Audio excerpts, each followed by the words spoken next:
ക്രിമിനലുകളെ വളർത്തുന്നു കേരളം. ഇത് തീർച്ചയായും മാറി മറിയേണ്ടത് തന്നെ. ഈ വർഷം കുറ്റവാളികൾ പരീക്ഷ എഴുതണ്ട എന്നുള്ള ഒറ്റ അഭ്യർത്ഥന മാത്രമായിരുന്നു അബ്ബാസിന്റെ ഉപ്പയായ പറഞ്ഞത്. അതിനും യോഗ്യതയില്ലാതെ, നീതി കിട്ടാതെ ആറടി മണ്ണിൽ പൊലിഞ്ഞുപോയ മകന്റെ വേദന ഈ പിതാവിന് സഹിക്കാനാകുമോ? എന്തെങ്കിലും ഒരു ആവശ്യത്തിനാണ് എൻ്റെ മകനെ ഇങ്ങനെ ചെയ്തതെന്ന് എനിക്ക് മനസ്സിലാക്കാനാകുമെങ്കിൽ എനിക്ക് ആ കാര്യം ഓർത്തെങ്കിലും തൃപ്തിപ്പെടാമായിരുന്നു എന്നുള്ള ഇദ്ദേഹത്തിൻ്റെ നെഞ്ചു പൊട്ടിക്കുന്ന വാക്കുകൾ കേട്ടു നിൽക്കാൻ കഴിയാത്തത് തന്നെ. ഒരു ആവശ്യം പരീക്ഷ എഴുതണ്ട എന്ന് പറഞ്ഞത് അത് അവർക്കൊരു ഉത്ബോധനമാകട്ടെ. ഇനി ഒരിക്കലും ഇത്തരം പ്രവർത്തനങ്ങൾ ചെയ്താലുള്ള ഗതിയെന്താകുമെന്ന് മറ്റു മക്കളും മനസ്സിലാക്കട്ടെ എന്ന ഉദ്ദേശവും അദ്ദേഹം ആ വാക്കുകളുടെ കൂടെ ഉൾപ്പെടുത്തിയിട്ടും അതിന് യാതൊരു പ്രതികരണവും നൽകാത്ത കേരളം ക്രിമിനലുകളെ പ്രോത്സാഹിപ്പിക്കുന്നു എന്ന് പറയുന്നതിൽ തെറ്റുണ്ടോ? പക്ഷേ ഇത്തരം പ്രവൃത്തിയിൽ കുട്ടിയാണെങ്കിൽ എന്തും ചെയ്യാമെന്നുള്ള ഒരു ബോധം അവരിലേക്ക് എത്തും എന്നുള്ളതും എന്തുകൊണ്ടാണ് ഭരണകൂടം മനസ്സിലാക്കാത്തത്? തെറ്റായ കൈകളിലാണോ അത് സ്ഥിതി ചെയ്യുന്നത്? തുടരെ അദ്ദേഹം വീണ്ടും പറഞ്ഞു, ഞാൻ ദുർബലനാണെന്നും മറ്റുള്ളവരെല്ലാം ഉന്നതരാണെന്നും ഗവൺമെൻറ് ജോലിക്കാരാണെന്നും നിയമപീഠം എൻ്റെ അഭ്യർത്ഥന കേൾക്കണം എന്ന് പറഞ്ഞ ഷഹബാസിൻ്റെ ഉപ്പയുടെ വാക്കുകൾക്ക് ഒരു വിലയും ഇന്ന് കണ്ടില്ല. 5 പ്രതികളായ കുട്ടികളും പരീക്ഷ എഴുതി.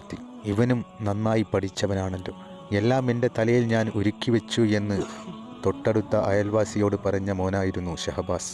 വിജയം 100 കൈവരിക്കുമെന്നുള്ള മനക്കരുത്തോടുകൂടി പരീക്ഷയെ കാത്തിരുന്നവൻ. പ്രതികളായ കുട്ടികളുടെ ഒരു ഫോട്ടോയോ അവരുടെ പേരോ വെളിപ്പെടുത്താൻ പോലും ഇതുവരെ ആർക്കും കഴിഞ്ഞില്ല എന്നുള്ളത് ഗവൺമെൻറ്റിൻ്റെ വീഴ്ചയായി കണക്കാക്കാൻ പറ്റുമോ? ഇത്തരത്തിൽ ഗൂഢാലോചന നടത്താനും ഒരാളെ വധിക്കണമെന്നുള്ള ഉദ്ദേശത്തോട് മാരക ആയുധങ്ങൾ കൈവശം വെക്കുന്നതുമല്ല ചെറിയ കുട്ടികൾ ചെയ്യുന്ന പ്രവൃത്തി തന്നെയാണോ? ജനം നോക്കുകുത്തിയായിരിക്കുന്നതാണ് ഇതിൻ്റെ പ്രധാന കാരണമെന്നുള്ളതും മറക്കാതിരിക്കേണ്ട കാര്യം തന്നെയല്ലേ? ഇനിയും ഒട്ടേറെ ഷഹബാസുകളുടെ ഇത്തരത്തിലുള്ള ദാരുണ അന്ത്യങ്ങൾ നമ്മൾ കാണേണ്ടി വരും. ഇത്തരത്തിൽ തന്നെ കുറ്റവാളികളെ പ്രോത്സാഹിപ്പിക്കുകയും അവരെ സംരക്ഷിക്കുകയും ഗവൺമെൻറ് തന്നെ ചെയ്തുകൊണ്ടിരിക്കുമ്പോൾ സ്വാധീനമുള്ളവരുടെ കൈകളിലെ പന്തായി മാറിയിരിക്കുന്നു നിയമവ്യവസ്ഥകൾ. പണമുള്ളവനെ ദുർബലർക്ക് അവരുടെ പക്കൽ സത്യമുണ്ടെങ്കിൽ പോലും ഒന്നും ചെയ്യാൻ കഴിയില്ല എന്നുള്ളത് മനസ്സിലാക്കി തരാൻ മാത്രമുള്ളതും. ഷഹബാസിന് നീതി ലഭിക്കണമെങ്കിൽ അതിന് ജനങ്ങളുടെ പ്രതികരണം അത്യാവശ്യമാണ്. കേരളത്തിലെ ഒട്ടുമിക്ക ആളുകളുടെയും അഭിപ്രായം ക്രിമിനലുകളായ കുട്ടികൾ ഒരിക്കലും പരീക്ഷ എഴുതരുത് എന്നായിരുന്നു. ജനങ്ങളുടെ തീരുമാനം പോലും കവച്ചുവെച്ചാണ് ഇന്ന് ഷഹബാസിൻ്റെ മാതാപിതാക്കൾക്ക് നീതി നിഷേധിക്കപ്പെട്ടത്. തങ്ങൾ പ്രതീക്ഷ അർപ്പിച്ച തങ്ങളുടെ പൊന്നു മകനാണ് ഇത്തരമൊരു അവസ്ഥ വന്നത്.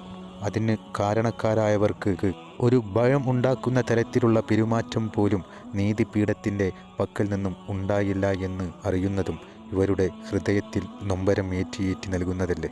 ഷഹബാസിൻ്റെ മയ്യത്ത് കാണാൻ വന്ന ഷഹബാസിൻ്റെ കൂട്ടുകാരും സഹപാഠികളും ഷഹബാസിനെ എപ്പോഴും കണ്ടുകൊണ്ടിരുന്ന നാട്ടുകാരും കണ്ണീർ പൊഴിക്കാതെ ആ വീട് വിട്ട് ഇറങ്ങിയില്ല എന്നുള്ള സത്യവും ഈ പാവം കുട്ടിയുടെ വേദനയുടെ ആഴം അത് എത്രയാണെന്ന് ഉൾക്കൊണ്ടവരായിരുന്നു. ഷഹബാസിന് നീതി ലഭിക്കണം, അതിനുള്ള ഉറപ്പ് ഗവൺമെൻറ് തന്നെ നൽകണം.